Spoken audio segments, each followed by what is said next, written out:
Everybody know my name. My name is Pablo. Quickly about myself, I've been a member here for about 5 years. Been involved in local ministry, local missions here as well.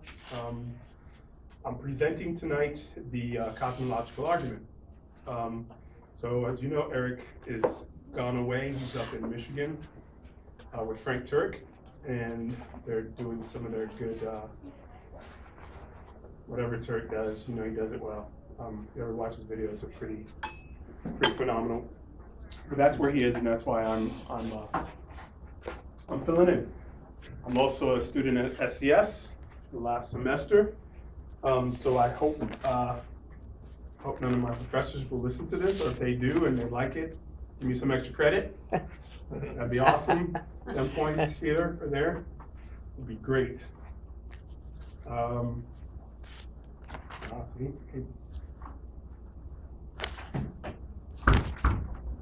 So a couple things quickly. As I mentioned, I like to walk around when I teach. I'm not very static. I try to keep the microphone in mind, and I'll ask some questions back and forth to just kind of get your opinions on things. And lastly, don't be afraid to ask, what the heck does that mean, Pablo?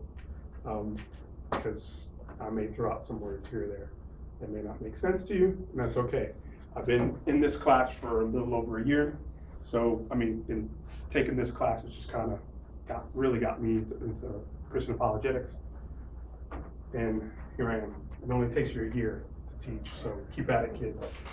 All right, so first, this is classical apologetics. In classical apologetics, we use a 3-step approach, right? There's truth. We try to prove truth.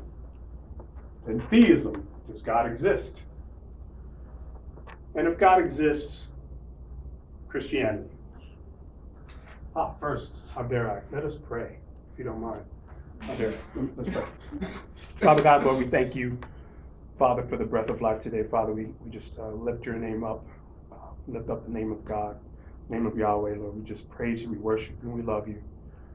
Father, be with us and just move in our hearts, move in our minds as we just hear what you have to tell us today in this class, God. Let no philosophy or philosopher or teacher or person or anything attempt to stand above you in this class and anything that is taught. What it is, we just point it all to you. Give you the glory, give you the honor and the praise. In Jesus' holy name. Amen. Amen. Okay, so classical apologetics, we use the 4 questions. 1, does truth exist? Does God exist? Are miracles possible? Is the New Testament true? Right? How do we know truth?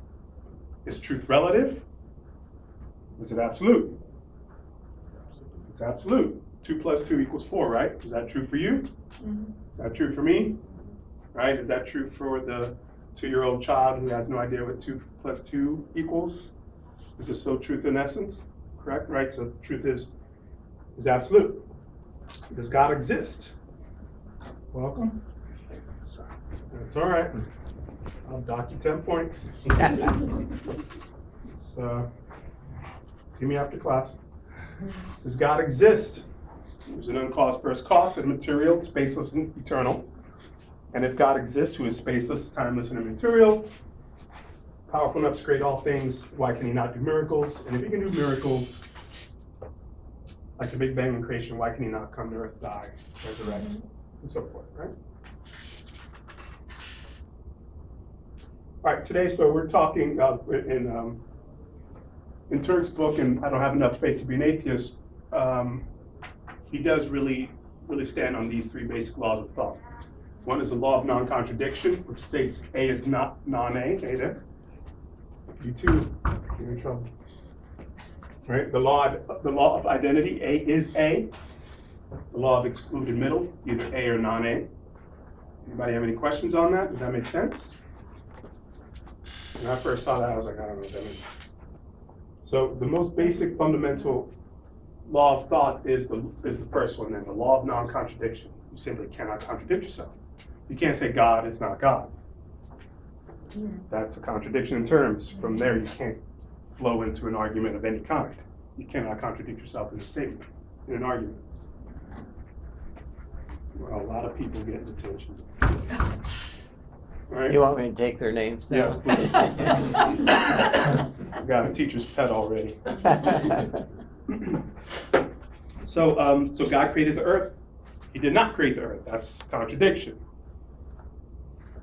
God is God.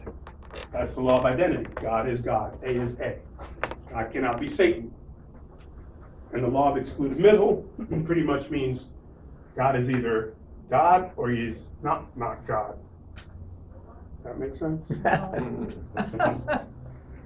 Meaning it's either one or the other.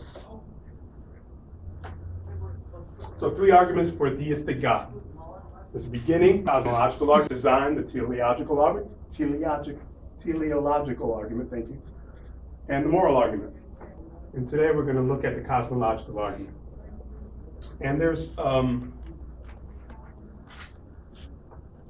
versions of this, and we're gonna hopefully explore both.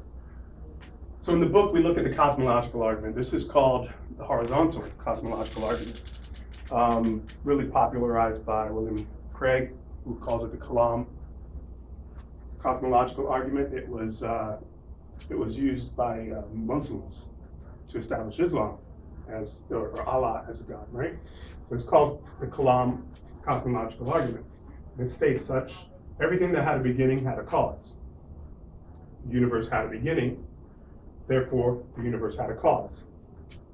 So in this argument, we have these 2 premises: everything had a beginning, had a cause. The universe had a beginning, and then the conclusion is, therefore the universe had a cause. Simple enough, right? Now the St. Thomas Aquinas had what we call vertical cosmological arguments. It's a lot more steps. And he kind of breaks it down, and it's actually a little bit overbearing. It is, but I'm gonna give you 7 steps of it, all right? And his is based on observable reality, and so is this, to be honest.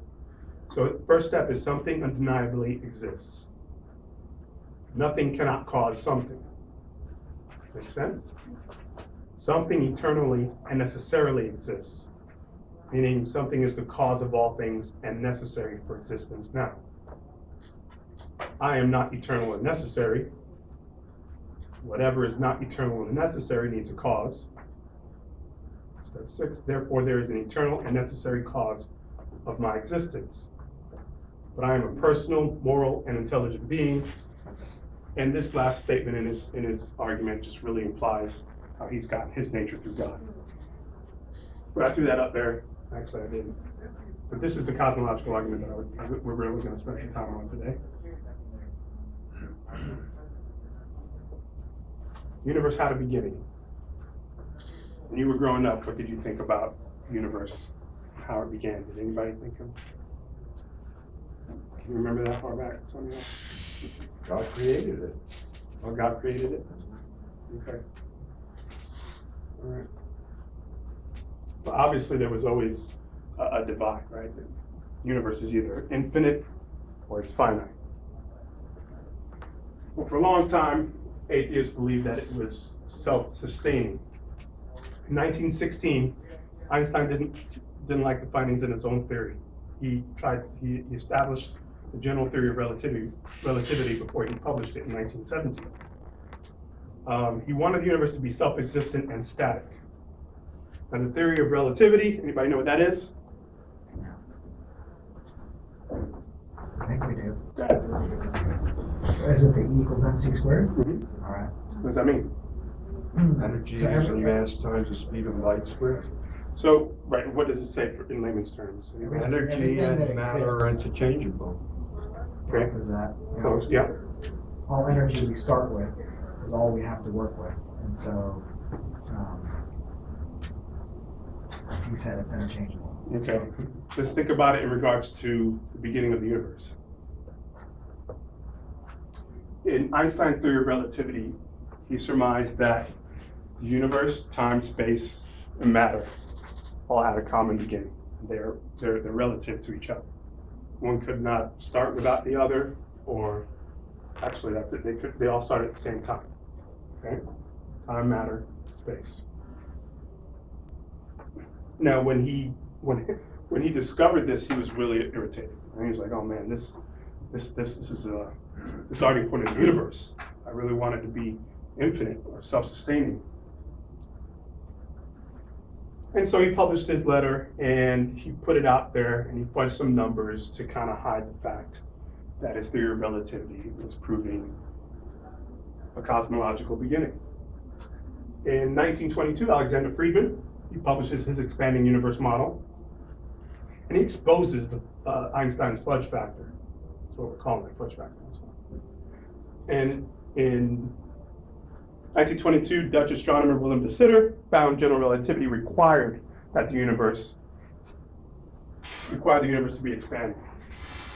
So there's lots of things happening at once that just really, in parallel to Einstein's findings, that was just pointing to the universe being having a beginning. In 1927, Edwin Hubble discovers a redshift in galaxies. Anyone know what the redshift is? Yeah. Yes. If you look through a telescope and things are moving away, they shift to the red. Correct. Which denotes it's expanding. Correct. So if, for instance, if you take a gaseous thing like a star or a sun or something like that in space, and it emits light or even radiation, and we'll get to that in a moment, it should be here, right? Now, if you're looking at it through a telescope, and mind you, it's millions and millions of light years away, and the redshift is here, and the star is here, what does that tell you about the distance between the redshift and the source of that light or radiation? It's kind of like, it's not exactly like, but it's kind of like the Doppler effect with sound. It's whenever something's coming towards you, it has a different pitch. Right. And whenever it's going away, the pitch is going down. Whenever it's coming towards you, it's going up. Right. Similar to a car. If you hear a car driving down the street, the sound is very faint far away. As it gets closer to you, it's louder. But when it's driving away, it gets fainter and fainter. But it's pretty much the same thing. So Edwin Hubble determines that the universe is expanding, that it's moving. In 1929, this is still 1929. So Einstein visits Hubble at his observatory. He confirms through observational evidence that the universe is expanding from a single point, space, in the past time, confirming general relativity and goodbye static relativity and goodbye static universe is what I'm saying. Einstein then became somewhat of a believer. The book tells us that Einstein kind of was like, wow, how can I deny that there's a creator? There's something bigger out there. So in his findings, he kind of he dedicates his life to trying to find what is God, who is God. It kind of becomes a pantheist, despite his observations, and I'll get to that in a moment as well. In 1948, there's a Russian theoretical physicist who predicted mathematically a radiation afterglow. So he by theory and mathematics just said, man, if there was a Big Bang, there should be some type of afterglow. There should be something there, some remnant of the Big Bang that we can see. Like if everything exploded from that centerpiece or from all of there should be something there. There's got to be some kind of radiation. I mean, it's got to be something super powerful, so there's got to be some kind of remnant. In 1965, Penzias and Wilson found just that. And they say no explanation other than the Big Bang has been found from the fireball radiation. The clincher, which has convinced almost the last doubting Thomas, is that the radiation discovered by Penzias and Wilson has exactly the pattern of wavelengths expected for the light and heat produced in a great explosion. Any questions? The Big Bang created this huge explosion, and they found these remnants of radiation in the universe, right? They were looking through an antenna. It was by accident. Excellent.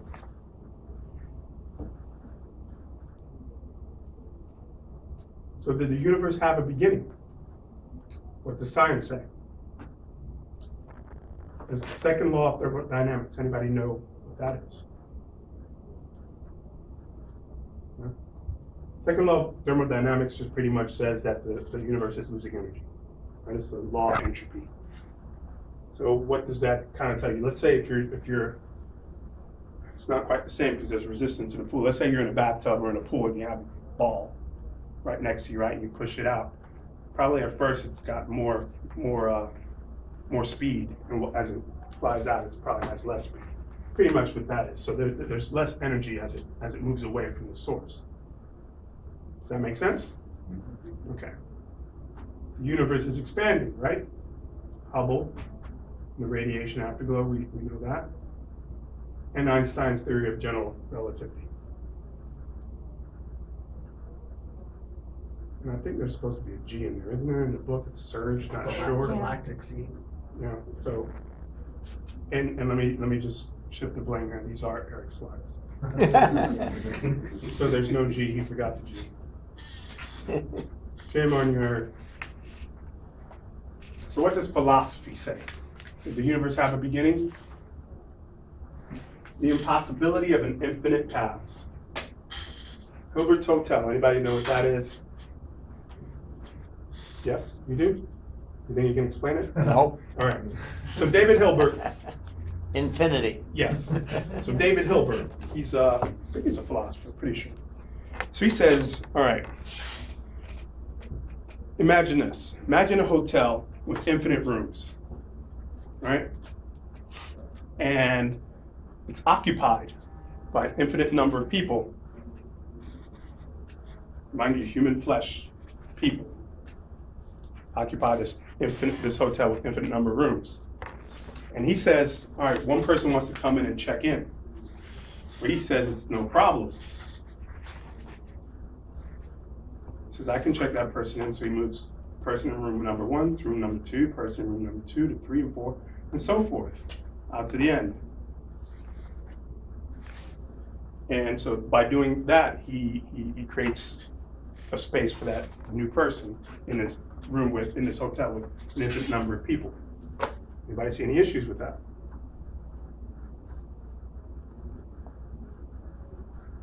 Okay, we'll get to an infinite regress in a moment.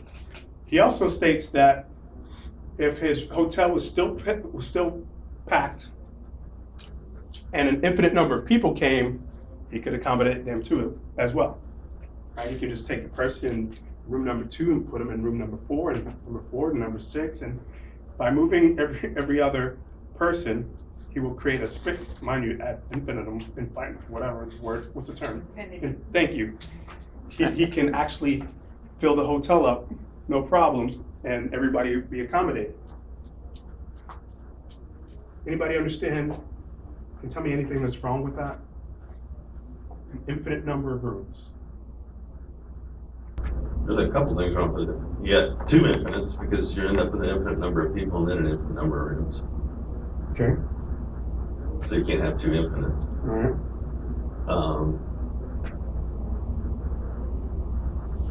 Anyone else?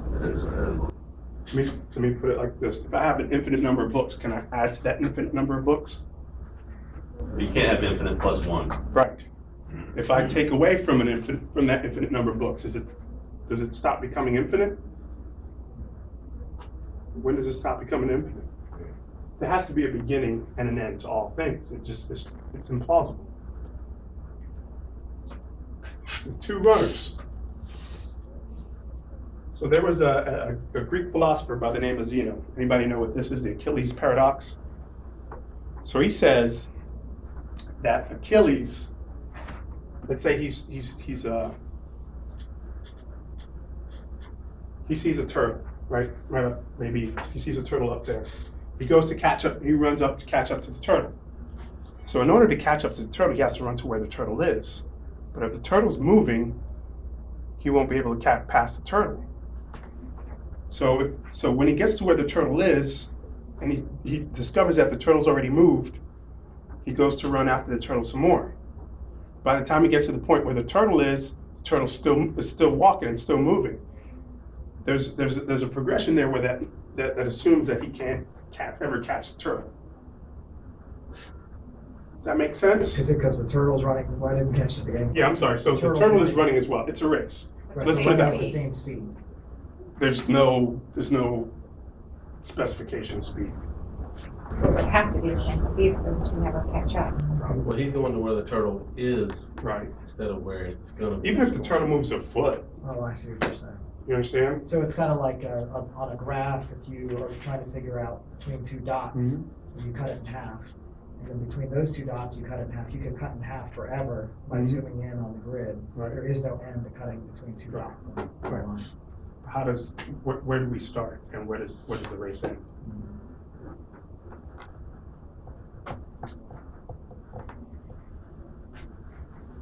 Now let's get to, does God exist? And I just want to really press that we cannot have an infinite regress, right? There has to be, my professor at SES says that you can't have an infinite number of links on a chain. You have to have a hook or something at the end. It's kind of hanging all along.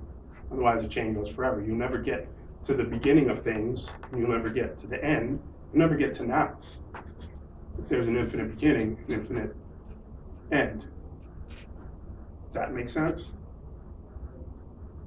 Think about that for a minute. All right. So does God exist?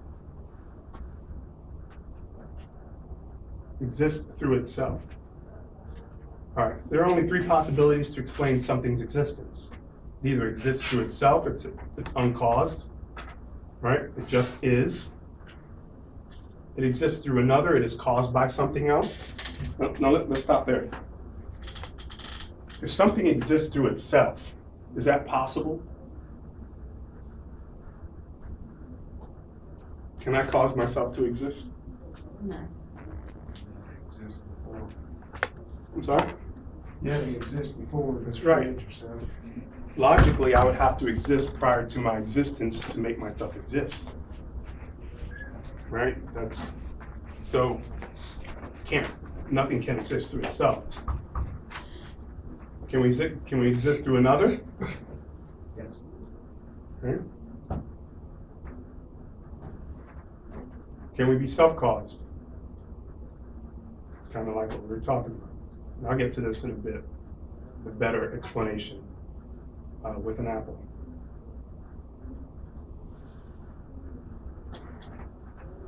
Now, self-causation is a contradiction and thus false.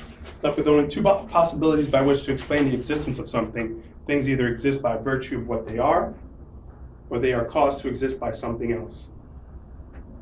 Is there good reason to believe that God is the cause of all reality other than himself? Yes. Okay. Many arguments can be given for the existence of a theistic God. We're going to focus on one that may be more abstract to you, but it does a lot of heavy lifting, as you'll see.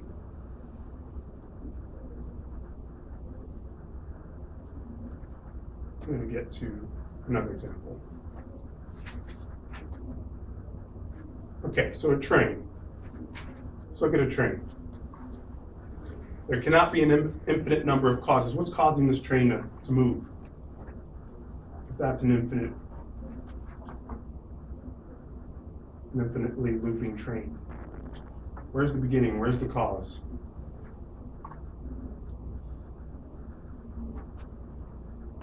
No, there isn't one, is there?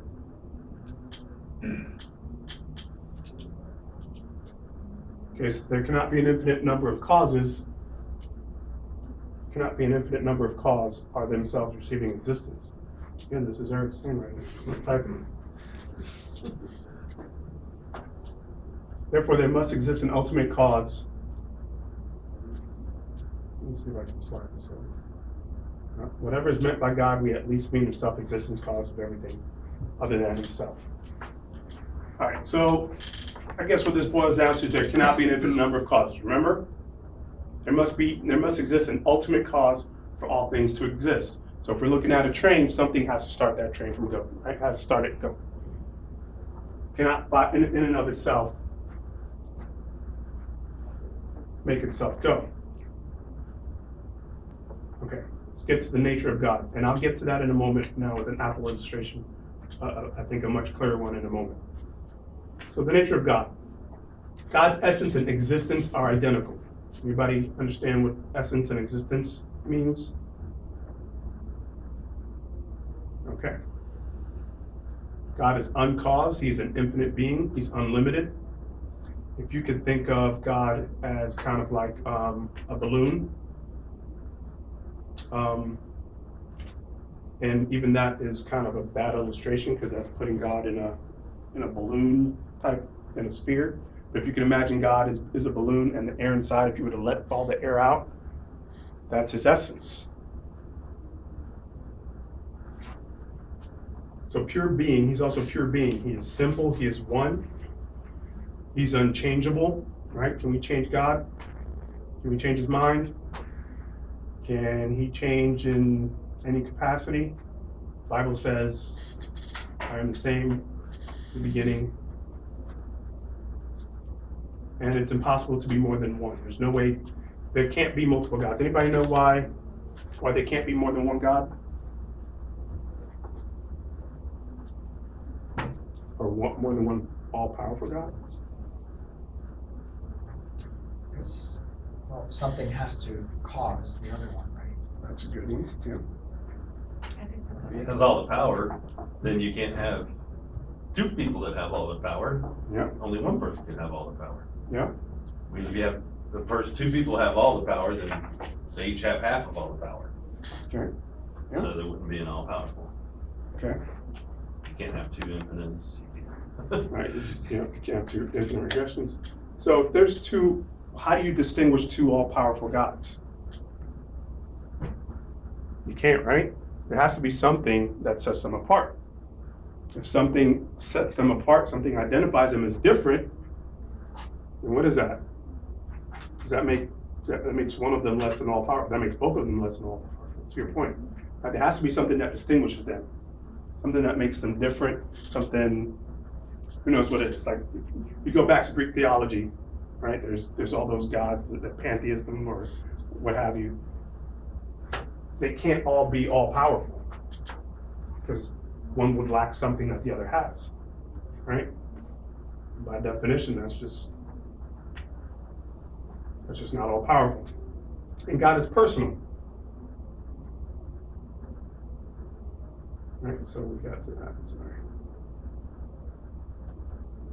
God is personal, right? The cause can't give what it doesn't have. You can think of your children, right? You give them what you have. It's biological, right?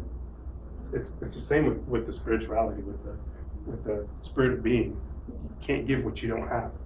So we're personal beings, and we go back to Aquinas' cosmological argument. He says, I'm a personal being. I'm intelligent. I have morals. We get that from God.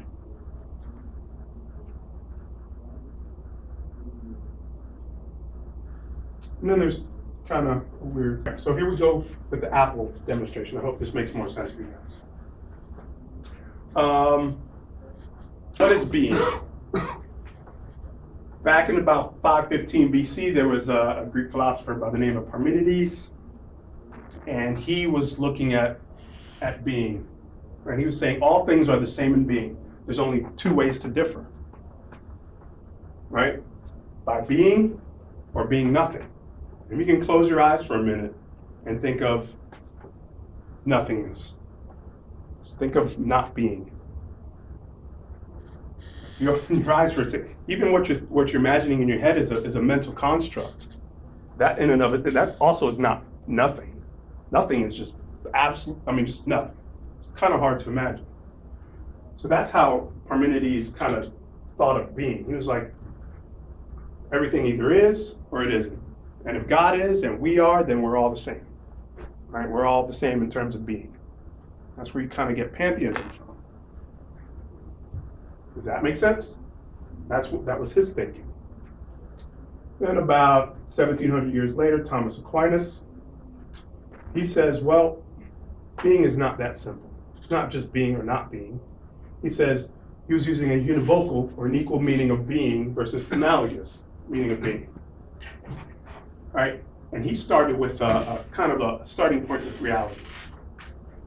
He didn't start with worldviews. He didn't say, look, let me look at pantheism, let me look at theism, and go from there. He started just with simple observation of reality. Okay? Anybody know who Immanuel Kant is? Yeah, the famous, I think, therefore I am. and he has a philosophy that, from that statement, that kind of sets his worldview. But the problem with that is that he starts in his own mind instead of reality. So an apple. Let's say I have an apple here. There's three things that come to mind. There's three things that come to mind quickly. You may not even think about it very much, give it much thought. You think, firstly, what is it? It's an apple, right? And you think, whether it is, it's existing, right? If I had an apple in my hand, you'd be like, well, it exists. You can determine that just by looking at it. Then you might think, well, why is it? What caused it? That's what Aquinas was doing. He was like, well, why is it?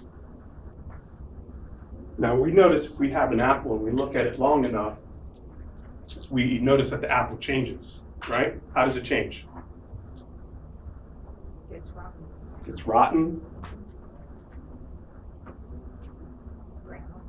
brown, mushy, yeah. Can we make it change ourselves? Yeah, we can cut it up. We can cut it up. You can change it into human by eating it. We change it into human by eating it. Yes. All right, Bill. Yep. Right, it can change. It has the potential to change. It has the potential to even stop being, right?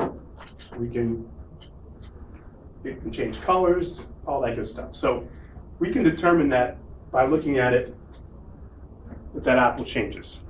We can also distinguish that one apple from other apples, right? We don't look at one apple and two apples and think they're all the same apple, right? We can distinguish through reality, through our reason and senses, apples from apples and apples from non-apples. Now, the fact that it remains the same apple is called its act, its being, its existence, right? If I have an apple, I wish I had an apple.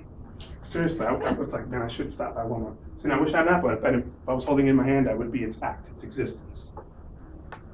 The fact that it can change is called its potency. We all have potency, right? We all have the potential to change. Right? We all get older, right? That seems like a sore subject. Right? We can all, whatever, we can change our hair, what have you. Even inanimate objects change, correct? They all have potency. You have a tree, we can chop it down and make a table, right?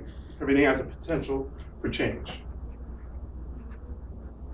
Now, the apple's act is its existence, right? We know it's there.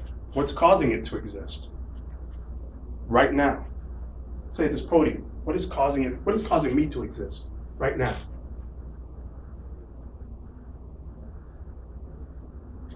And my potency is my capacity to and potential to change. I hope to potentially lose some weight by tomorrow. So that is I think everybody should have a potency goal. So these principles are not in the mind alone, but in reality. We can just observe nature and all things and determine that everything exists, right? Something exists. Something is causing everything to exist, and everything that exists changes. Okay? Questions? No? It's kind of like, that's one of the reasons that a fetus is a baby, is a person. Fetus is a person because it is in actuality, it is a person. Mm-hmm. It has the potency To become an adult. Absolutely. That's right. Left to its potential, it is an adult person outside of the womb. Absolutely. And that's hugely significant, especially in regards to Parmenides' perception of being. I mean, he says that's how God is. God is just, we're all God because we all exist. Thomas Aquinas came back and was like, man, no, it's different. And he just by observing reality was able to come up with those two terms, act and potency. So what does that mean? Does that still give us a cause for being? A cause for being. An apple is real because it is existing. There must be a cause of its existence, right? Now, what do you think if I'm holding an apple? What's the cause of its existence? What's the logical? What's that? What's that? To be eaten. To be eaten, no, but what caused it to exist? A tree. Tree. Okay, that's fine. You would think, all right, now what caused that tree to exist? Seed. Seed, what caused that seed to exist? The apple. Another apple, what caused that apple to exist? Tree. Tree, what caused that tree to exist? A seed. Okay, now you get my point. We're going into an infinite regress. How far back can we go? There had to be a beginning. There had to be something that started the entire process. Does that make sense? Right? There's not an infinite number of trees and seeds. Why? Because we know that everything in existence changes and dies off and is caused by something else. So is it self-caused? Right? Again, impossible. Cannot cause itself. Is it uncaused? That, yeah, I put what because exactly, that doesn't make sense. It was caused by something else. It's the only possibility left. That's for everything in reality. Okay? Now, what caused the apple? Cannot be an infinite regress, like we talked about Hilbert's Hotel. If we do that, we can't get to beginning, we can't get to now. I mean, think about it. If we started to go to the beginning of all infinity, how do we ever get there? How do we get there? It's infinite. You'll never reach it.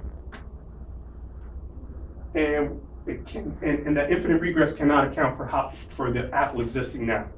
So at some point in an infinite regress, something has to be the cause of all things and causing itself, which is impossible. Make sense? Hope so. So pure act is what Thomas Aquinas came up with. And I'll get to how all this relates to the cosmological argument in a moment. So something has to exist that is pure in its being, that is pure act. It does not change. Why can it not change? What do we know about things that change? They have a beginning and an end. Right? They had a beginning and an end. They were caused by something else.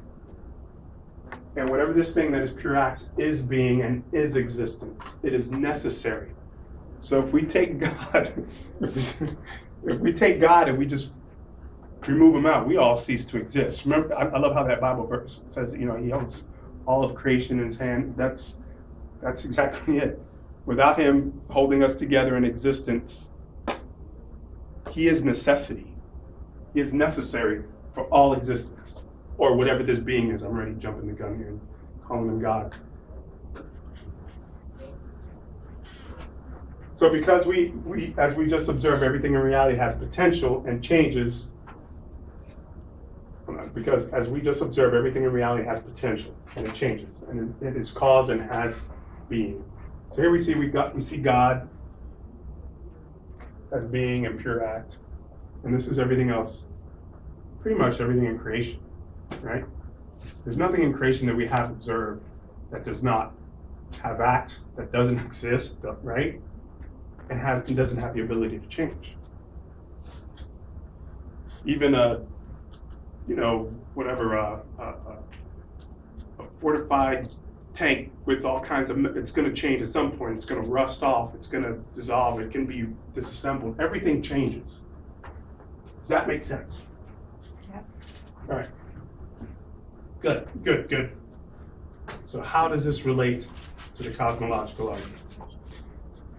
Thoughts, guesses?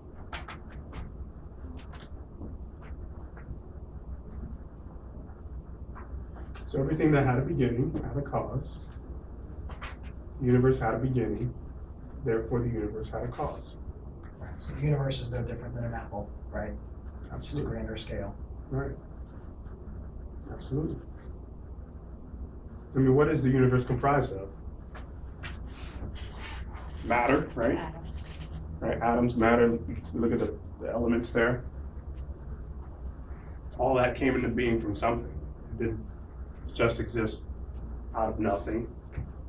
It didn't cause itself.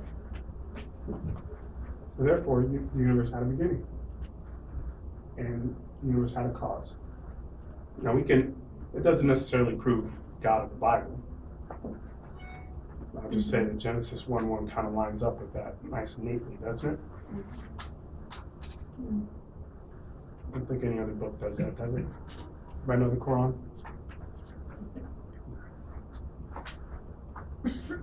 Questions there?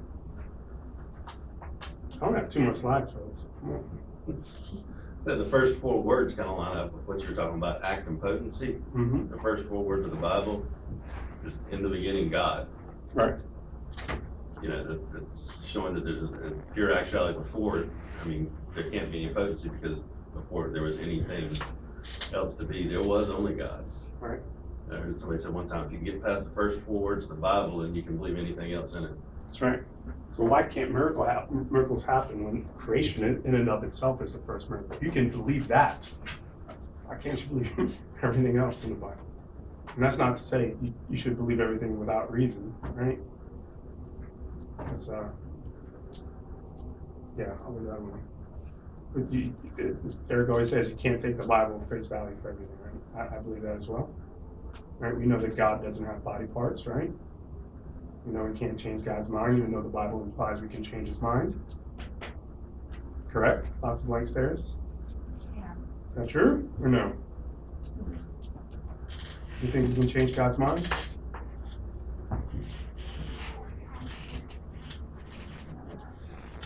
If he can change, what does that make him? Means he's got potential. That's right. If he is all-knowing, he has no potential. It's hard for people to wrap their head around that. I think the easiest way to wrap your head around it is God's mind doesn't change. It's just that we change Absolutely. where we're at. Yep. Like, you know, we change, we're either under his wrath and we accept Jesus and move out from underneath his wrath. God didn't change his mind about us. We changed our position where we were at. I don't have a marker. I was about to put God We in the box. we moved into his grace. Exactly. Hit the markers. Any markers over there? Dry erase? No. Senator, do you have a dry erase in the pencil pouch? Yeah, I do. Any thoughts and questions? Because I see a lot of blank stares.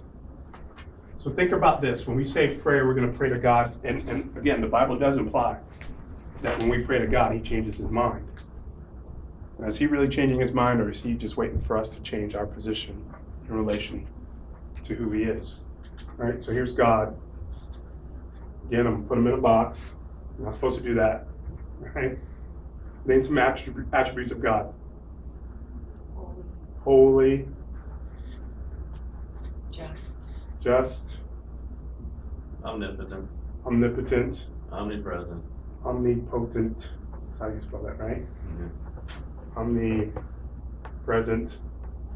How about some personal attributes that we take from him? Love, Love, mercy, merciful, Forgiveness. forgiveness, yep, Passionate. compassion. Now I'm forgetting a couple. Actually, one that's starts with a W. Wise. Is that? Wise. That's good. That's not it. Kind of. If this was all on one side of the spectrum, it's on the far other. Wrath. All right. No. All right. He gets angry.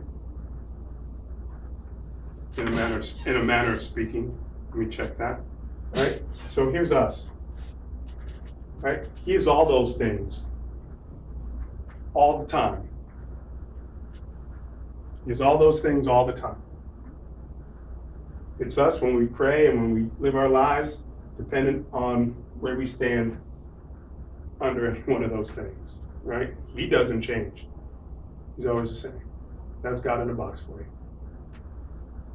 Bad Pablo, I know. So, just to clarify, when you have wrath written there, it's that God has anger and wrath always towards sin. Always towards He's sin. just, right? You said it yourself. Right. So it's not that he's always angry or he becomes angry Right. at things. Right. It's he always is angered towards sin and rejection of his son. Right. And it's as we move in and out of, Yep. like he said, I like that analogy. It's like the umbrella of Exactly. which umbrella are Yep. we under? So to that, what is sin? What do we do when we sin? separates us. So what is this? That's a natural result of separation. So again, if you were used to use the umbrella analogy, and we were to use a separation here, right? There's the umbrella. Now it's all dark under us. Well, maybe not. That's may not be a good one. But so there would be his wrath. The separation from God, us sinning, separated from God, is wrath. Separation from God as people puts us where? In hell, right? It puts us ultimately in hell. That's what separation is. So he's a just God. He can't, how do I explain that? Yeah, wrath is not a negative thing. Right. I mean, all these things are just what they are. They're not negative or positive. You know, so we often think of God's wrath as being the negative part. It's painful. It hurts. But it's not negative. In fact, if you had a judge who didn't exercise his wrath and put a murderer away in prison, you would think that was a bad judge. But no, that's a good judge that does that. So in that case, wrath is being used, and so it's a good thing. I mean, it would be bad for God not to let the the ones that need punishing go unpunished. So it would be bad. So wrath, all these things aren't good or bad. They're just all exist. They're just there. They're just God's. God is good. Just. Yep, it's up there. So Yeah, good is one of his attributes. anything else? Questions, comments, thoughts on any of that? So what this does, so how do you think this well, we've already kind of touched on how this challenges pantheism, right? In terms of, all things are one. How does it refute atheism? How can you use a cosmological argument to refute atheism? What is the atheist worldview? But there's no God. There's no God. So what is there? It's just matter, materialism. Materialism, right. So if all they believe is there's an apple, and the apple is all there is, what's the argument? It's always been there. What's that? They say it's always been. Right, and nature's always been there, but how do we get them? Well, where did that apple come from? From a tree, right? Where did that tree come from? Seed, right? So what's the argument we use? There has to be a starting point. There has to be a starting point. That's what atheism does not have. It's a starting point. Right? They just started materials, and that's it. How did material get there? I think they would say that it was the Big Bang. I think, and space dust became single-cell organisms who became. That's what they say. Yes, but that's their belief system. They just don't believe there is a loving God in terms of our definition. They don't believe in the biblical presentation of God, the Father, Son, and Holy Spirit. Right. So, but I think they would say that there is a cause, and it kind of evolved and it came about. But what caused, right? We went to the three possibilities of existence, right? Of being. Right. Right, so there's only three possible. They would say they don't know what caused it. Right. The universe many of wasn't- them have those self-cause, that the universe caused itself. Which is not observable in nature It's anyway. nonsense. What does that even mean? It doesn't. It's a So it would nonsense say, statement. let's say these are two pens, identical, it would say for this pen to exist, it would have to exist before it existed to create itself. So in order for it's what's called causality. It doesn't make sense. The atheists will say it's caused by chance. Which has You no give cause. enough time, enough opportunity, cause itself. That's evolution, right? Given enough time and chance that we could, whatever this dust created rain, and then the lake, and from that lake, things formed given enough time and chance. But they still have a problem of where did that Yes. It does come from. Right, that's like saying, I've got the whiteboard that you just drew on, so how did all those marks get on there, which English words written down? If all we started with was a marker over here, so eventually you gotta get back to who created the marker, right? So over time and chance, something could have happened, possibly was sprayed ink onto the board in that pattern by just chance, highly improbable. But you still got to answer for where did the ink come from. Right. Where did the ink come from? What time? When did Just that go back start? forever. 'Cause Right. there's always- And then chance has no causality. It has no personhood. It can't. Chance has no. Can't cause it. It's a concept, right? That makes sense. Well, it's really doesn't make any sense, but it's like going back to Einstein, you know, he knew that, but he put in that the imaginary number as a placeholder because he did not. Or the divide by zero, whatever. he Right, did, right? yeah, but basically he put in a fake placeholder to tweak everything to prove what he thought in his mind because he did not want to accept what he knew. So, you know, they're doing the same thing, and we all have a tendency to research and build a case to support what our preconceived things are, and I think that's where they are. It's like they don't want to think too hard about this because they realize there's a conflict. There's many conflicts, but it doesn't make sense. So it's easier just to say, oh, it always existed. But I don't know that they take these philosophy classes of atheism to really think through, because you would think they'd always dead end. Yeah, atheism is always like that. Philosophers, if you ever watch debates, they just not very good at philosophy. But Dawkins is the word.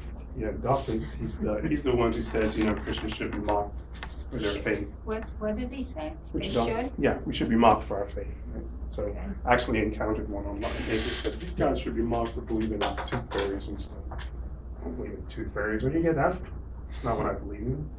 When you're injecting something. But I think that whole thing that Eric's talked about before, where when you encounter somebody and you're trying to walk through these kind of arguments, find some commonality.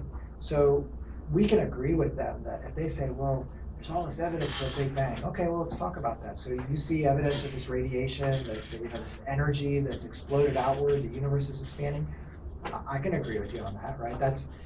So if you don't hear the word Big Bang and then throw up a wall, because we've been taught as Christians, at least some of us have been taught as Christians for decades, that even the word Big Bang is such a bad word. Yeah. You got to get past that. And if you can get past that and both agree that, well, okay, it's either God caused this to all exist, which creates all of the effects you see around you, or you're going to have to deal with the infinite regress. So it's one of those two things, but we can agree on the effects that we all can see. absolutely, that's exactly the point, and that's it. It's the starting point has to be reality. It can't be worldviews. It can't be our presuppositions about anything. Let's just start a reality. Hey man, let's go outside and look at the tree and talk about the tree and talk about this apple and get to the cause and let's think it through. You know, you're right. Absolutely, you can't start at your own, create a fence or wait for them to try to traverse. We don't want that.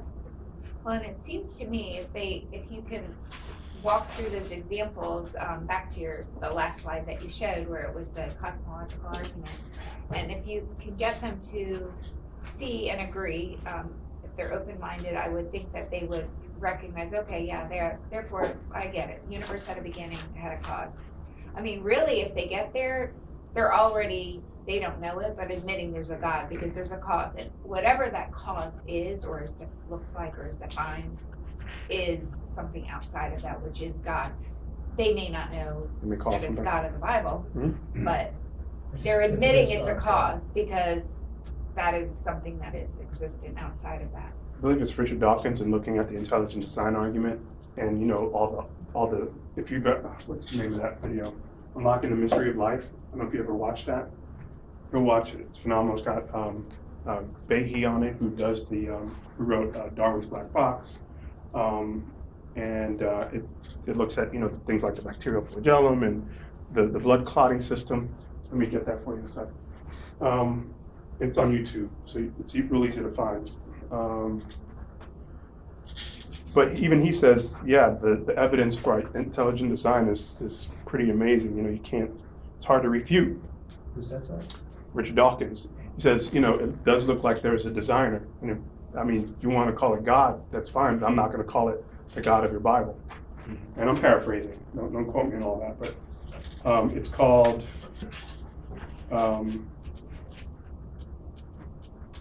Unlocking the Mysteries of Life is what it's called.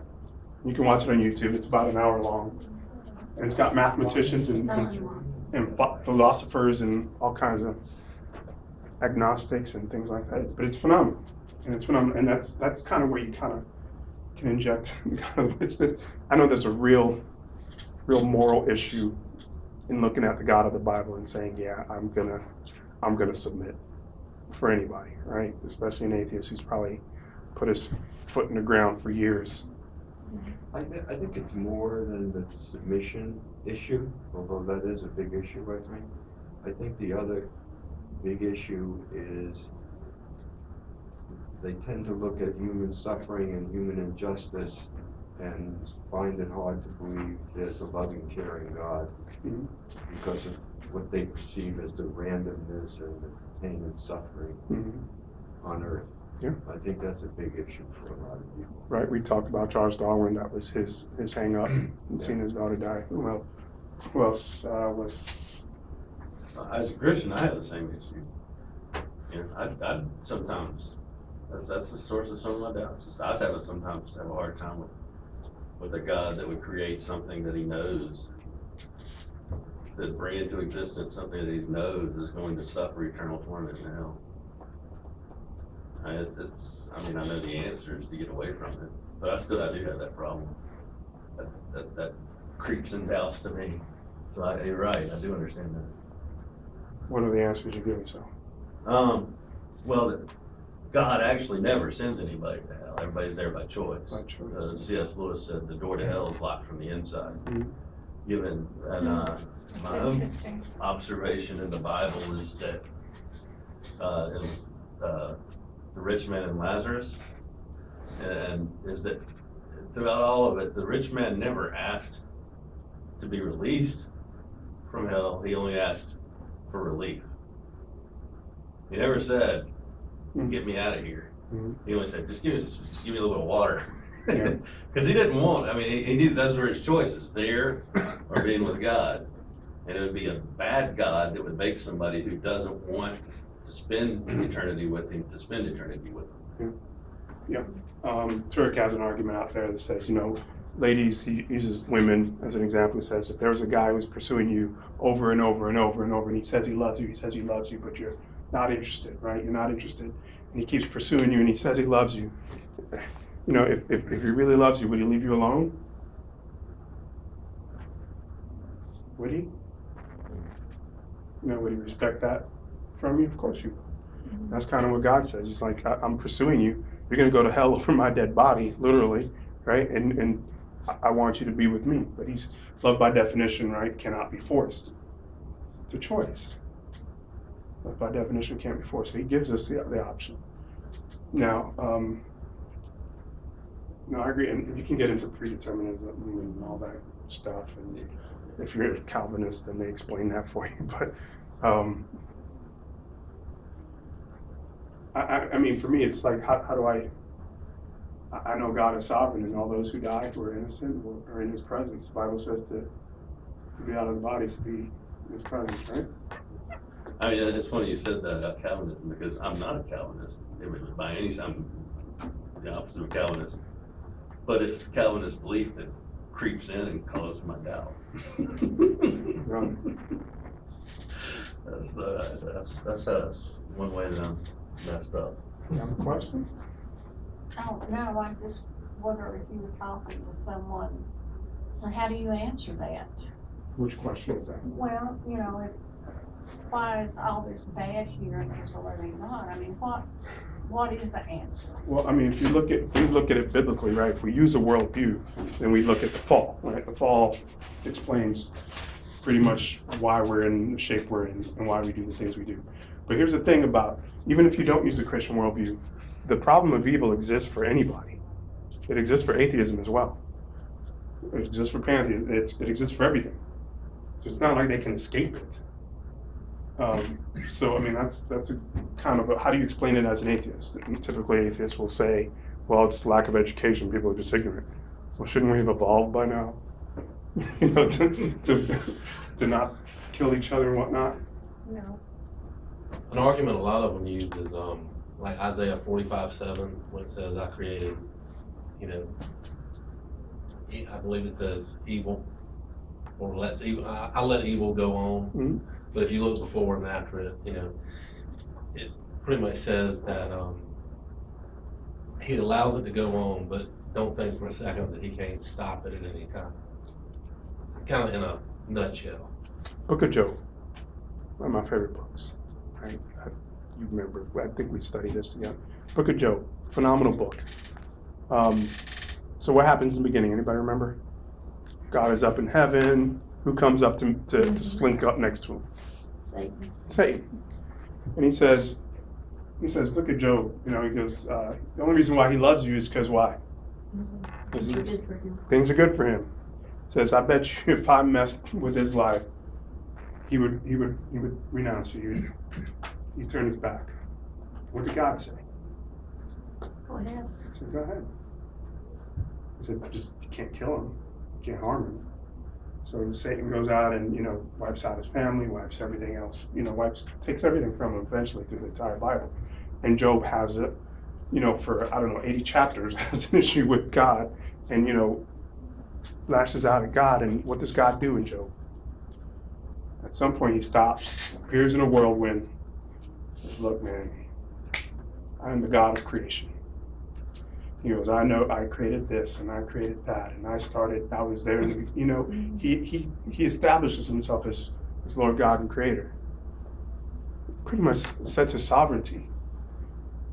And Job repents. He goes, yeah, you're right. I shouldn't even be speaking. Who am I to speak? Imagine God coming to you.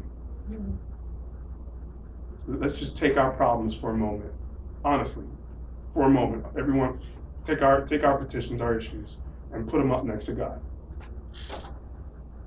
And imagine if he came down.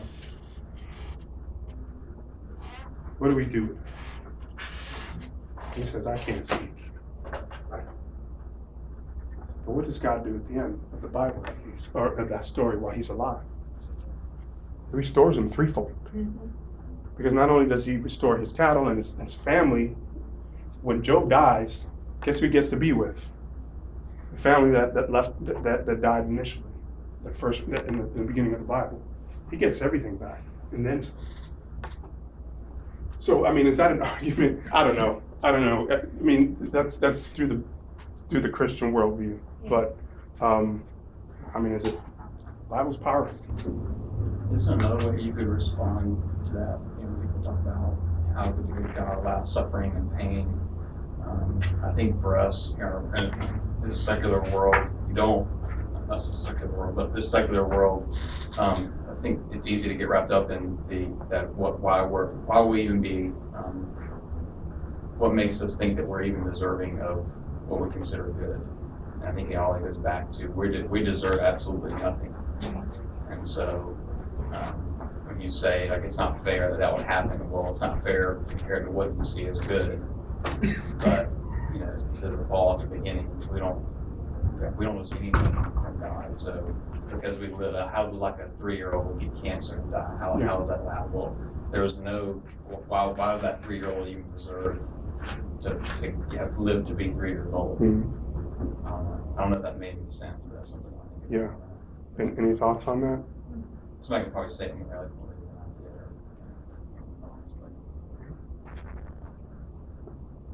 did. I mean, 3 years is a small time in comparison to all those things. But I guess in suffering, there's always an opportunity to seek God, right? I guess that's.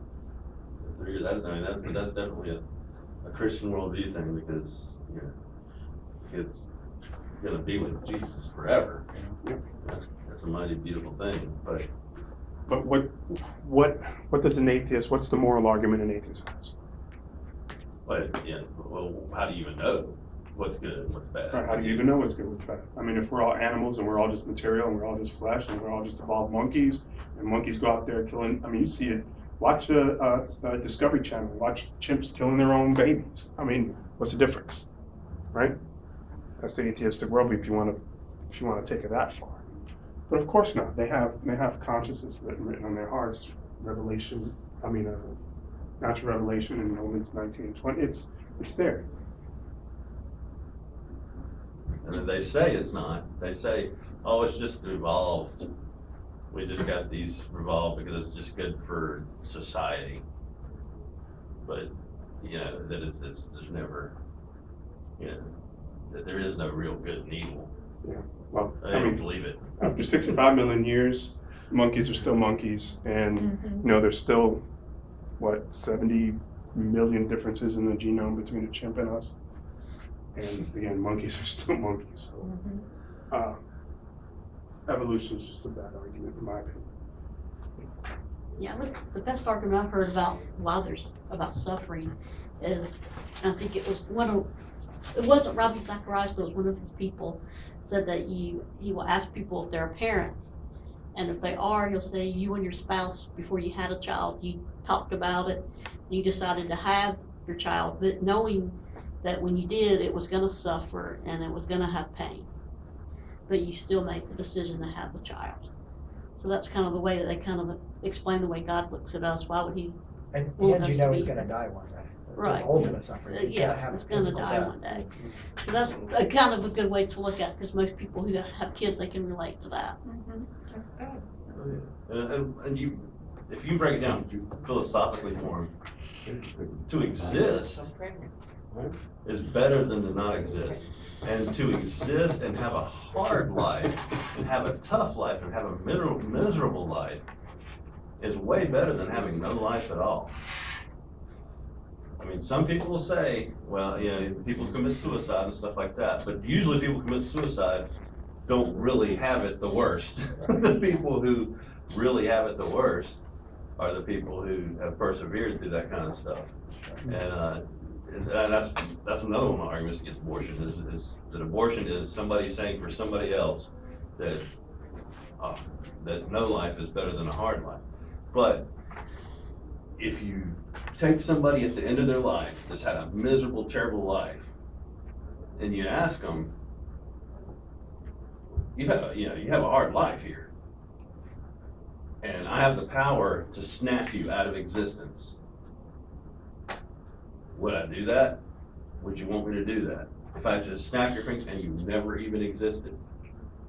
99.99% of the time, no matter how hard that life was, they're never gonna say, snap me out of existence. That's a terrible thought to think of just being gone, never existing, never having existed, and there be no recollection of you. That's worse than death. That's worse than pain. To me. Any other questions? Any other thoughts? Sorry. No, it's fine. Cosmological argument makes sense. It kind of takes, always start at reality. That's what Thomas Aquinas did. As a Catholic, he started at reality. He didn't start in his own worldview. And that's the common ground for everybody, is it not? At reality.